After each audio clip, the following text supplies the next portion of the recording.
కొబ్బరి పాలన్నం చాలా రుచిగా ఉంటుందండి. టేస్ట్ అదిరిపోతుంది. నేను మటన్లోకి ట్రై చేశాను. మీరు వెజ్లోకైనా నాన్ వెజ్లోకైనా ట్రై చేయండి. చాలా రుచిగా ఉంటుంది. అందుకోసం మనం ముందుగా ఒక కొబ్బరి చిప్ప తీసుకొని దాంట్లో కొబ్బరి ముక్కలుగా సన్నగా తరిగి మిక్సీ పట్టుకొని పాలు తీసుకొని పక్కన పెట్టుకోవాలి. తర్వాత స్టవ్ ఆన్ చేసి ఒక మందపాటి గిన్నె పెట్టుకోవాలి. తగినంత ఆయిల్ వేసుకొని బిర్యానీ దినుసులన్నీ వేసుకొని వేయించుకోవాలి. తర్వాత ఒక ఎర్రగడ్డ 4 పచ్చిమిర్చి చీలికలు వేసి వేయించుకోవాలి.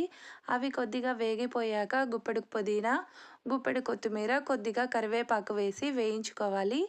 ఇవి వేగిపోయాక ఒక స్పూన్ అల్లం వెల్లుల్లి పేస్ట్ వేయాలి. తర్వాత ఒక స్పూను బిర్యానీ పౌడర్ వేయాలి. తర్వాత నేను 2 గ్లాసుల బియ్యం తీసుకున్నాను. ఈ మసాలా అంతా కలుపుకోవాలి. ఇప్పుడే కలుపుకుంటే బియ్యం విరిగిపోవన్నమాట. తర్వాత కొబ్బరి పాలు 4 గ్లాసులు వేసుకోవాలి. తగినంత ఉప్పు వేసుకొని ప్లేట్ వేసి బాగా ఉడికించుకోవాలి.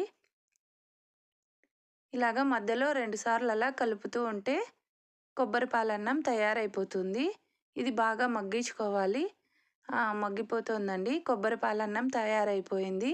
అంతే, ఎంతో టేస్టీగా ఉండే కొబ్బరి పాలన్నం రెడీ అయిపోయింది.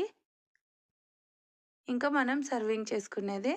ఈ వీడియో మీకు నచ్చినట్లయితే లైక్ చేయండి, షేర్ చేయండి, మన ఛానల్ని సబ్స్క్రైబ్ చేయండి. Thank you friends.